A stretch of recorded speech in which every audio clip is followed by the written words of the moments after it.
በፍቅረኛዋ የተከዳችው ሴቶች አጫዋች የሆነው ጎረቤቷን ትምህርት ለማስተማር ውበቷን ትጠቀማለች። ይህ ሁኔታ በሁለቱም የፍቅር እምነቶች ላይ ፈተና የሚጥል የጦፈ ትግልም ያስነሳል። አንድ ማለዳ ዜና አብራው ያደረችው ሳሻን እስኪነሳ እየጠበቀች ባለቤቷ በቅርቡ ወደ ቤት እንደሚመጣ አስጠነቀቀችው። እሱ ያገባች መሆኑን ባለማወቁ ተደንቆ ግራ የተጋባው ሳሻ ልብሱን ሲለብስ ባልየው ቦክሰኛ መሆኑን የሚያሳዩ ፎቶዎችን በመኝታ ክፍሉ ውስጥ ተመልክቶ አሁን በድንጋጤ በፍጥነት ለመውጣት ሲሞክር የዜና ባልም ደረሰ። ኮሪደሩ ላይ ተስፋ የቆረጠው ሳሻ ሰውየው በሩን እንዳይከፍት መቆለፊያውን አጥብቆ ይዞ፣ ይህ ደግሞ ቦክሰኛው ቁልፉን እንዲሰብር አድርጎት፣ ስለዚህ ሚስቱ እንድትከፍትለትም የበሩን ደወል እየደወለ ቁልፉን እንዴት እንደሰበረ ሲነግራት፣ ዜናም ሌቦች ኢላማ ያደረጓቸውን ቤቶች መቆለፊያ ይሰብራሉ የሚል የውሸት ወሬ ፈጥራ ብዙም ሳይቆይ ባልና ሚስቱ ሳሻ ከስር ተደብቆ እያለ አልጋ ላይም ፍቅር ይሰራሉ። ባልየው ትኩረቱ ስለተከፋፈለ ሴትዮዋ እንዲያመልጥ ምልክት ሰጥታው በዚህም ወደ በሩ ቢደርስም ግን መቆለፊያው ተጣብቆ መቅረቱን ተረዳ። አሁን ለመክፈት ሲሞክር ባልየው ሰምቶ እሱን እንደ ሌባ በመቁጠር ሊገጥመው ቢሄድም እንደ ዕድል ሆኖ በሩ በጊዜው ተከፍቶለት ለመሮጥ ችሎም ቦክሰኛው እያሳደደው ቢሆንም ግን ተንሸራቶ ወደቀና ተስፋ ለመቁረጥም ተገደደ። ይህ በእንዲህ እንዳለ ፖሊስ ጣቢያ ውስጥ ካቲያ የቀድሞ ፍቅረኛዋ መኪና በእሳት ከተቃጠለ በኋላ ምርመራ ላይ ስትሆን የቀድሞ ፍቅረኛዋ እሷ እንዳደረገችው ስለጠረጠረ መርማሪው አብርሃም ስታቭም ስለመለየታቸውም ይጠይቃታል። ካቲያም ከስራ በኋላ አፓርታማው ሊገናኙ እንደነበር ቀደም ብላም ስራ ጨርሳ ሰርፕራይዝ ልታደርገው ስትሄድ ከአፓርታማው ጩኸት እንደሰማች ተናግራ ጩኸቱ ምን እንደሚመስልም ስትጠየቅ ካቲያም ስሜታዊ ድምጾችን ማሰማት ጀምራ ይህም ውጭ ያለውን መኮንን ምን እየተፈጠረ እንዳለ እንዲያይም አስገድዶት ከዚህ አልፎ አብርሃም ስታቭም ቀጥሎ ምን እንደተፈጠረ ሲጠይቃት ካቲያም ዝም ብላ እንደሄደች ትናገራለች። ሰውየውም ፍቅረኛዋ ሲያታልላት እያወቀች ሴት ልጅ ዝም ብላ አትሄድም ብሎ ስለጠረጠረ ካቲያ ፍቅረኛዋን ለመበቀል መኪናውን እንዳቃጠለችውም ይገምታል። በዚህም ያለፈው ምሽት የት እንደነበረች ሲጠይቃት እዚያን ጊዜ ካቲያ ወደ መኮንኑ ዘንበል አለችና ያለፈው ምሽት እንቅስቃሴዎቿን በመግለጽ ራሷን ወደሱ ቀረብ አድርጋ መኮንኑን ይበልጥ በሚያጓጓ ሁኔታ ያለፈው ምሽት ሻወር ውስጥ ራሷን እንዴት እንዳረካችም ስትናገር ትኩረቱ ሙሉ በሙሉ በመሳቡ መኮንኑን ካቲያን መልቀቅም ወሰነ። ካቲያ በኋላ ላይ የ2 ዓመት ግንኙነቷ ስለተበላሸ ስታዝን ጓደኛዋ ሌና እንደገና ፍቅር እንደምታገኝ ብታረጋግጥላትም ግን ካቲያ ፍቅር እንደደከማትም ትገልጻለች። በማግስቱ ሳሻ ቦክሰኛው እንዳያገኘው በመፍራት ሰፈር ለመቀየር ወስኖ በዚህም አንድ አፓርታማ ላይ ሄዶ ይህም ከካቲያ አፓርታማ አጠገብ ሲሆን እሷም ከቤት ስትወጣ እናትየው ልታጣብሳት የምትፈልገው ሰው ስልክ ደውሎላት በእሱ ላይ ጊዜዋን ማጥፋት ስላልፈለገች ባሏ ከእስር ቤት እንደተፈታና የነፍስ ግድያ ጊዜውን እንዳጠናቀቀ ነግራው ይህም ሰውየውን ወደኋላ እንዲልም አስገደደው። ይህ በእንዲህ እንዳለ ሳሻ ከአጠገብ ያለውን አፓርታማ ተመለከተና የሪል ስቴት ወኪሏን ኦሊያንም ለመጀንጀን ሲሞክርም እናየዋለን። በኋላ ካቲያ ለአዲስ ትምህርት ቤት ያቀረበችውን ዲዛይን ብታቀርብም ነገር ግን ደንበኛዋ ስራዋን አልተቀበላትም። ይህ ደግሞ እጅግ አበሳጭቷት ሆኖም ከቢሮ ስትወጣ አንዳንድ የጓደኛሞች ስብስብ ተማርኮባት ከመካከላቸው አንዱ ወደ ካቲያ ቀረበና አውሮፕላን እንዴት እንደሚበር ታውቂያለሽ ወይ ብሎ ጠየቃት። ጀዝባውን ሰውዬ አርኪቴክቷ የአውሮፕላን መዋቅር ሳይንስን አስረዳችውና እንደዚህ አይነት ቀሸም የማውራት ዘዴ እንዳይጠቀም ነግራው ከዚያም ሰውየውን ግራ በማጋባትም ጥላው ሄደች። በሌላ ቦታ ሳሻ የፕሮግራመር ስራውን እየሰራ ሳለ የስራ ባልደረባው ዲማ አንድ ግዙፍ ሰው እየፈለገው እንደሆነ ይነግረዋል። ቦክሰኛው መስሎትም ሳሻ ቢጨነቅም ጓደኛው እየቀለደ መሆኑን ነግሮት ነገር ግን ሊያስገድሉት ስለሚችሉ ሴቶችን የበለጠ እንዲጠነቀቅ አሳስቦት ይህ ሆኖም ሳሻ በኋላም ሁለቱም ወደ ክለብ ሲሄዱ ሴቶችን ማየቱን ቀጥሎ ብዙም ሳይቆይ የናስታሲያ ትኩረትንም ይስባል። በማግስቱ ጠዋት ኦሊያ ምንም ነገር ሳትለብስ ካፖርቷን ለብሳ ሳሻን ጎብኝታው ይህ ደግሞ ወደ ስሜታዊ ግንኙነት አምርቶ ካደረጉ በኋላ ሴትዮዋ በአሳንሰሩ አጠገብ ካቲያን አግኝታት ካቲያም አዲሷ ጎረቤቷ መስላት የነበረ ቢሆንም ግን ኦሊያ ፍቅረኛዋ እዚያ እንደሚኖር መልሳላት። በዚያ ቀን ናስታሲያ የባለፈው ምሽት እንዲደግሙት ተስፋ በማድረግ ሳሻ ልትጎበኝ መጣ። ካቲያ ደርሳ ንግግራቸውን ለመስማት ችላም ሳሻ ናስታሲያ ፍቅረኛው እንደሆነች የገለጸች ቢሆንም ሌላ ሴት እንዳለችም አውቃ ናስታሲያ እያለቀሰች ስትሄድ ካቲያ በአሳንሳር ውስጥም ልትቀላቀላት ቸኩላ እሷም ማልቀስ እንደማይገባ ታረጋግጣላት። ስለዚህ ናስታሲያም ሳሻ አንድ ቀን ልቡን የሚሰብር ሰው እንደሚያገኝም እንደምትመኝ ስትናገር ይህም ለካቲያ አንድ ሀሳብም ሰጣት። በማግስቱ ጎረቤቷን ለመጀመሪያ ጊዜ አግኝታው ምስኪን ጎረቤት በመምሰል እያማለለችውን ብቻዋን መሆኗን የገለጸችለት ሲሆን ይህም በሳሻ ላይም ውጤታማም ነበር። በኋላ ለዲማ ሲናገር ካቲያ ጣፈንታ አፓርታማ እንዲቀየር ያስገደደው ምክንያት ልትሆን እንደምትችል ነግሮት ዲማም ጎረቤቱን እንዳያታልልም መከረው። ምክንያቱም እሷ በፍቅሩ ከወደቀች እንደገና ቤት መቀየር ይኖርበታል ሲል በምትኩ ሳሻ ካቲያን ላሽ ካላትም በኋላ ራሷ ትሄዳለች ብሎም ያስባል። በተቃራኒው ካቲያ ለሌና እንዴት በሳሻ ላይ እንደምታሴር እየነገረቻት እሱም ሴቶችን ለራሱ እርካታ ብቻ ለመጠቀም የሚፈልግ ሰው እንደሆነ ገልጻላት ሴራዋን ለመጀመር በማግስቱ ጠዋት በሳሻ መኪና ፊት ለፊት ሚስማር አኑራ ወደ ስራ ለመሄድ ሲሞክርም ጎማውን አፈንድቶበት በዚያው ቀን ካቲያ ከጎረቤት አፓርታማ ውስጥ ስሜታዊ ጩኸት ድምጾችን ስትሰማ ይህም ያበሳጫታል። በኋላ ሳሻ በሯን ሲያንኳኳ ስለዚህ ካቲያ ራቁቷ እንደሆነች ለማስመሰል ልብሷንም በከፊል አውልቃ ሰውየው ጨው ለመዋስ ሲጠይቅ ሴትዮዋም ተስማምታ ማብሰል የሚችሉ ወንዶች ማራኪ እንደሆኑ ገልጻ ከዚያም ለራስ ሲጋብዛት ግን እሷ ዳይት ላይ መሆኗን በመግለጽ በቀስታም እምቢ ትለዋለች። ጨው የጠየቃት እሷን ለመጋበዝ ሰበብ ብቻ ስለነበረም ሳሻም ይበሳጫል። በማግስቱ ሳሻ ለዲማ ካቲያ ልብሷን ሳትለብስ በሯ እንደከፈተችለት ተናግሮ ዲማም ካቲያ ሳሻን እየፈተነችው እንደሆነ ቢያስጠነቅቀውም ግን ጓደኛው አልተቀበለውም። በኋላ በአሳንሳሩ ሊያገኛት እንዲችል ካቲያ ወደ ቤት እስክትመጣ ድረስ ጠብቆ ሆኖም እነሱ ወደ ሊፍቱ ሲገቡ ሴትዮዋ ቁልፎቿን በመኪና ውስጥ እንደረሳች አስመስላ ሰውየው ብቻውን እንዲሄድም አስገደደችው። ብቻዋን ሊያገኛት ባለመቻሉ ሰውየው እየተበሳጨ መጥቶ ይህም አማላይነቱን እያጣ እንደሆነ እንዲያስብም አደረገው። ዲማ በምትኩ ይህ ከካቲያ ጋር ያለውን ፍላጎት ለመተው ወይም ሴት አጫዋች መሆኑን ለማቆም ምልክት እንደሆነም ያምናል።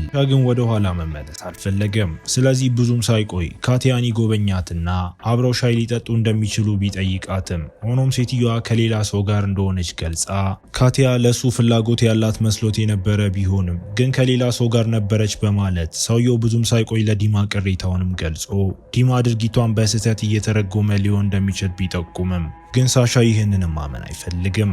እንደገና ካቲያ በአሳንሳሩ አጠገብም ለማግኘትም ጠብቋት ሊፍቱን እየጠበቁ ሳለ ሰው ጎማውን 4 ጊዜ እንደበሳም ሲነግራት ካቲያ ያዘነችለት አስመሰለችና ምናልባትም በቀለኛ ሴት አስቀይሞ ሊሆን እንደሚችልም ጠቆመች። በመጨረሻም ሁለቱ አሳንሳሩ ውስጥ ገቡና ውጥረቱ በሁለቱም መካከል ጨምሮ ሳሻን በሌላው ቀን ስላቋረጣት ይቅርታ በመጠየቅም ውጥረቱን ሲያቀለው ስለዚህ ካቲያ ከጓደኛዋ ጋር ብቻ እንደነበረች አረጋግጣለት ወለላቸው ላይ ሲደርሱ ሳሻ በመጨረሻ አብረው እንዲወጡም ይጠይቃታል። በዚህም ሁለቱም በዚያ ምሽት ወደ መጠጥ ቤት ሄደው ውበቷን በማድነቅ ሞዴል ወይም የቴሌቪዥን አቅራቢ መሆን አለመሆኗን ሲጠይቃት ግን ካቲያ ጸሐፊ እንደሆነች በመናገር ዋሽታው በዚያን ጊዜ ሳሻ መልእክት የደረሰው ሲሆን ይህም ካቲያ የስልኩን የይለፍ ቃል እንድታይም አስችሏት ሰውየው ከሌላ ሴት ግብዣ ቢደርሰውም ግን ትኩረቱ በካቲያ ላይ ስለነበርም ችላም ይለዋል። ትኩረቱን በእሷ ላይ ብቻ ስለነበር ካቲያ አብራው ወደ ባህር ዳርቻው መሄድ እንደምትፈልግም ፍንጭ ሰጥታው ሰውየው ተስማማና ካቲያ ስሜቱን እየቀሰቀሰችውም ወደ ባህር ዳርቻው ወስዷት ሲደርሱ ካቲያ ሰውየው ልብሱን መኪና ውስጥ እንዲያወልቅም በፍቅር አዛው ስለዚህ ሰውየውም ታዞላት ልብሱን ወደ መኪናው ከመወርወሩ በፊት ሱሪውን ለማውለቅም ከመኪናው ወጥቶ ሆኖም ምርቃኑን ሲሆን ካቲያ ወደ ሾፌሩ ወንበር ገባችና በሩንም ቆልፋ እሱ በተለመዱ ዘዴዎቹ እሷን ለማስመጥ ያስባል በማለት ወቅሳው ሴትየዋ የነገርየው መጠን ላይም እንኳን አሹፋበት ራቁቱን ትታውም እየነዳችም ትሄዳለች። ሳሻ ምንም ምርጫ ስለሌለው የትራፊክ ምልክትን ብቻ ተጠቅሞ ሸፍኖ ከቦታው በእግሩ ሲሄድም ፖሊሶች በዛ ጊዜ ያገኙታል። ይህ በእንዲህ እንዳለ ካቲያ ወደ አፓርታማው ተመለሰችና የሰውየውን ስልክ ከፍታውም ስልኩ በሴቶች ቁጥሮች የተሞላ ሲሆን ምናቸውን እንደሚወድላቸው ማስታወሻዎችም ነበሩት። ብዙም ሳይቆይ ሳሻና የፖሊስ መኮንኖች መኪናውን ስለሰረቀችም ካቲያን ተጋፍጠዋት ሴትዮዋ ቀደም ብሎ መኪናውን እንድትዋስ እንደፈቀደላት ትናገርና ፖሊሶቹ ውጪ እያሉ በግል ለመነጋገር ሳሻን ወደ ቤቷ ጎትታው እሷን መክሰሱን ካላቆመ ሊጠቀምባት እንደሞከረ እንደምትናገር አስጠንቅቃው በዚህ ምክንያት ለፖሊሶች እሷ ንጹህ መሆኗን ለመናገርም ተገዶ እሱም እንዲሄዱ ማሳምኗቸው እነርሱ እንደሄዱ ካቲያ ሰውየውንም ከቤቷ ታስወጣዋለች። በማግስቱ ሳሻ ጎረቤቱ ያደረገችውን ለዲማ እያወራ ሁኔታዎቹ እንደገና በፍቅር እንዳይወድቅ የበለጠ እንዳሳመኑ ሲናገር ዲማ ግን ከፍቅረኛው ጋር ባለው ደስታ ፍቅር አሁንም እንዳለም ያምናል። ፍቅር ስለመኝታ ክፍል እንቅስቃሴዎች ብቻ እንዳልሆነ እሱና ፍቅረኛው አብረው በመሆን ምቾት እንደሚሰማቸው አክሎ ሲከራከር፣ ይህም ሳሻ ምርጫዎቹንም እንዲያስብ ያደርገዋል። በሌላ ምሽት ካቲያ የድመት ልብስ ለብሳ በአልጋ ላይ ታስሮም ራሱንም አግኝቶት እሱን ከማስደሰት ይልቅ ዱላ ወስዳም ልትመታውም ትሞክራለች። እንደ እድል ሆኖ ይህ ቅዠትም ብቻም ነበር። ሳሻ ከእንቅልፉ ሲነቃ ኦሊያ እንደገና በመምጣትም አስገርመው፣ ነገር ግን የማድረግ ፍላጎቷ ቢኖርም ሰውየው ግን ማድረግም አልቻለም። ይህም ወደ አሳዛኝ ጊዜ አምርቶ ከዚህ በፊት በሱ ላይ ፈጽሞ ደርሶ ስለማያውቅ ስለዚህ ሳሻ ወደ ሆስፒታል ሄዶ ነገር ግን ዶክተሩ በሱ ላይ ምንም ችግርም አላየም። በምትኩ ዶክተሩ በቀላሉ እንደተጨነቀ ገለጸለትና ከሴቶች እረፍት እንዲወስድ መክሮት፣ ሆኖም ሰውየው ጎረቤቱ እንዳሰናከለችው በመወንጀል ካቲያን ለማስቸገርም የኤሌክትሪክ መሳሪያዎችንም በቤቱ መጠቀምም ይጀምራል። ይህም ለቀናት ቀጥሎ ስለዚህ ካቲያ የድምጽ ማጉያ ትገዛና ሌሊት ላይ በሳሻ ግድግዳ ላይም የነፍሳት ድምጽ ለማጫወት ተጠቅማበት ይህ ለቀናት እንቅልፍ እንዲያጣም አድርጎት በስራ ወቅት ደግሞ እንቅልፋም እንዲሆንም አደረገው። እንደገና ወደ ሆስፒታል ሄዶ ቢመረመርም ግን ዶክተሩ በሌሊት ቤት ውስጥ ድምጾችን ብቻ ስለሚሰማ ምናልባት በህንፃ ውስጥ የሆነ ነገር እያጨናነቀው ሊሆን እንደሚችልም ገልጾ ይህ ካቲያ ድምጹን እየፈጠረች መሆኗንም ሳሻ እንዲረዳ ያደርገውና ሲጋፈጣት እሷ ድምጾቹን መፍጠሯን ብታምንም ግን እሷን ማስጨነቁን ካላቆመ ነገሮችን ይበልጥ እንደምታባብስም ማስጠንቅቃው ወደ ኋላ ሳይል ሳሻ በማግስቱ ካቲያን ወደ ስራ ተከትሏት ከዚያም የቢሮውን ጸሐፊ ቀረበና ለካቲያ የሆነ ነገር የሚያደርስ መልእክተኛ መስሎ ቀርቦ በዚህም ሴትዮዋ እቃውን ካቲያ ለደንበኞቿ ወደምትናገርበት የመሰብሰቢያ ክፍል ወስዳው በዚያ ጊዜ ከካቲያ የሥራ ባልደረቦች አንዱ ይቀርበውና የሚፈልጋት ሰው እንደሆነ በማሰብ ወንዶችን ስለምጠላ እሷን እንዲተዋስም ሳሻንም አስጠንቅቆት ይህንን ቢሰማም ሳሻ በእቃ ውስጥ ያለውን መሳሪያ ማንቅቶ የሥራ ባልደረባዋም እንደሄደች ሳጥኑ መንቀጥቀጥ ጀምሮም ስለዚህ ካቲያ ለማጥፋት ለመክፈትም ተገዳ ሁሉም ሰው በውስጡ ማይሆን እቃ መሆኑን ስላወቀ ይህም ሴትዮዋንም ያሳፍራታል።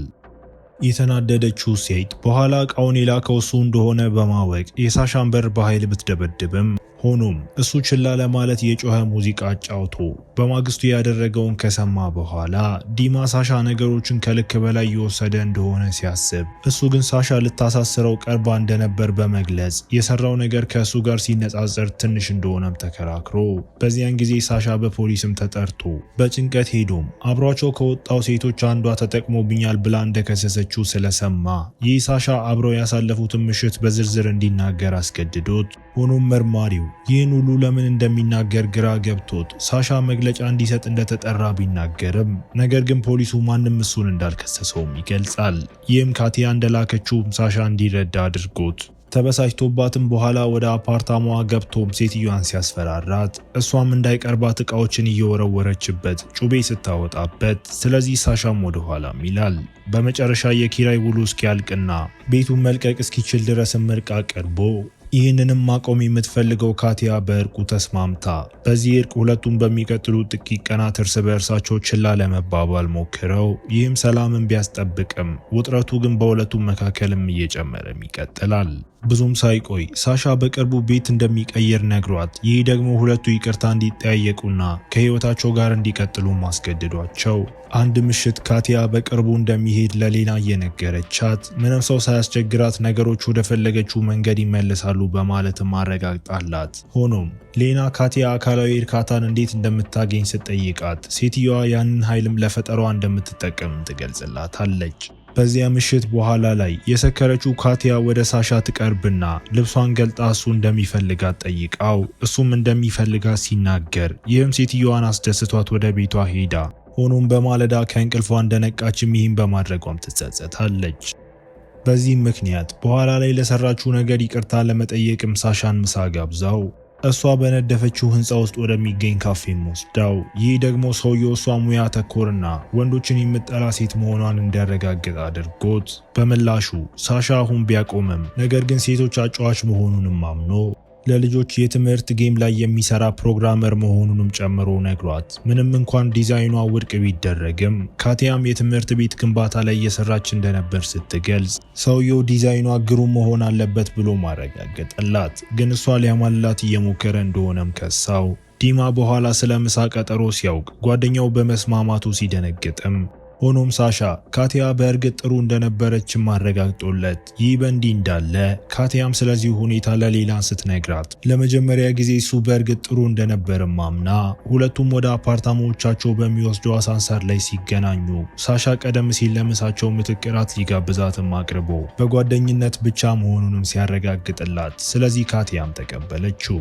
በዚህ ሁለቱም እራት ይበሉና በምሳ ሰዓት ከነበረው ጊዜ በላይ ሁለቱም እርስ በእርሳቸው መዝናናት ጀምረው የቀድሞ ጠባቸው ላይም እየሳቁም አይተን አስተናጋጁ እየተዘጋ መሆኑን እስኪያስታውቃቸው ድረስ ይህም ለሰዓታት ቀጥሎም ወደ ቤት ሲመለሱ ካቲያም ጎረቤቷ ብዙ የሴት ጓደኞች እንዲኖሩት የሚፈልገው ለምን እንደሆነ ስትጠይቀው ሳሻ በፍቅር እንደማያምን ግን አሁንም ውብ ከሆኑ ሴቶች ጋር መሆን እንደሚፈልግ አምኖ ካቲያ በፍቅር ወድቆ እንደሆነ ስትጠይቀው ሳሻ አንድ ጊዜ እንደወደቀ ግን ያፈቀራት ሴት የቀድሞ ፍቅረኛዋ እንዲቀናባት ብቻ ስትጠቀምበት እንደነበር እንዳወቀ ይህም እንደሰበረው ነግሯት ወደ አፓርታማዎቻቸው ከመግባታቸው በፊት ካቲያ ደስ የሚል ምሽት እንደነበራትም አምና እሱም እንደዛው እንደሆነም ተናግሮ በኋላ ሳሻ ከካቲያ ጋር ግንኙነት ሲፈጽም ህልም እያየ ነገር ግን በመሃል ወደ ቫምፓየርነትም ተለወጠችበት። በማግስቱ ይህ ህልምም ለዲማ ሲነግረው ጓደኛው ቅዳሜ ቤት ስለሚቀይር ከሴትዮዋ መራቅ እንዳለበት የሚያሳይ መሆኑንም ይገልጽለታል።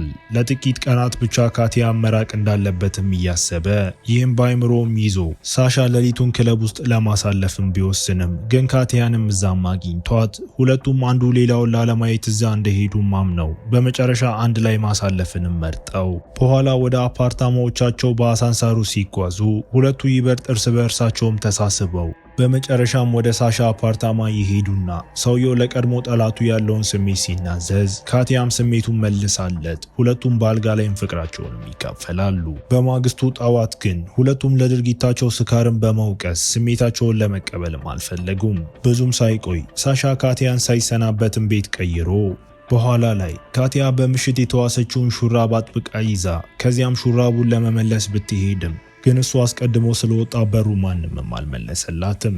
በማግስቱ እንደገና ስትጎበኘው ግን ሌላ ሴት እዚያም አግኝታ ሳሻ ከሌላ ሰው ጋር እንደሆነ በማሰብ ወደ አፓርታማው ብትገባም ግን እዚያ ያሉት ሰዎች አዲሱ ጎረቤቷቸው መሆኗንም አወቀች። ይቅርታ ከጠየቀች በኋላ ሴትዮዋ ሳሻ ጋር ለመደወል ብታስብም ግን ትታው ሳታውቅ በማግስቱ ሳሻ ከቢሮዋ ውጪ ይጠብቃትም ነበር። እሱም እንደገና መገናኘት እያሰበ ሲሆን በኋላም ዲማ ጓደኛው ከእሷ በመለየቱ አሁንም እንደተበሳጨ ሲያይ እንዲያናግራት ነግሮት ሳሻ ስሜቱ ጊዜያዊ እንደሆነ በማመንም ሳይስማማ በምትኩ ሌላ ሴት ለመያዝ ወስኖ በሌሊት ሳሻ ወደ ክለብ ሄዶ እዚያም የካቲያ ጓደኛ መሆኗን ሳያውቅም ሌላንም ያገኛታል።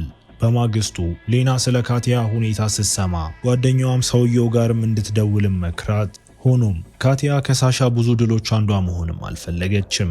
ይህን እያሰበችም ሌና ባለፈው ምሽት አብሯት ሲደንስ የነበረው ሰውዬ ጥሏት እንደሄደ ሰው እንደወደደ መረዳቱን እንደተናገረም ነግራት ካቲያ ስትደነቅ ሌላ ስለ ሚስጥራዊ ሰውዬን ፎቶ የሚያሳየቻት ሲሆን እሱም ሳሻም ነበር። በዚህ ምክንያትም ካቲያ ወደ ቤት ቸኩላ በመጨረሻ ሳሻ ጋር ደውላለት በመንገዷ ላይ የተወውን ሹራብ እንደ ሰበብ ተጠቅማ እሱን ለማየት ብታስብም ግን ሰውየው ቀድሞውንም በሯ ላይ እየጠበቃት ነበር። በዚህ ጊዜ ሙሉ በሙሉ እርግጠኛ በመሆን ሳሻ ለእሷ ያለውን ፍቅር ተናዞ ካቲያም በደስታ መለሳለት። እሷም ላይ እንዳይማግጥባትም ስታስጠነቅቀው ሳሻም ቃል ይገባና ችግር ፈጣሪዎቹ ሰዎች በመጨረሻም በፍቅር ሲሳሳሙም እያሳየን ፊልሙ እዚህ ጋር ይጠናቀቃል። እስከ መጨረሻው አብራችሁኝ ስለነበራችሁ አመሰግናለሁ። በቀጣይ ቪዲዮ እስክንገናኝ መልካም ጊዜ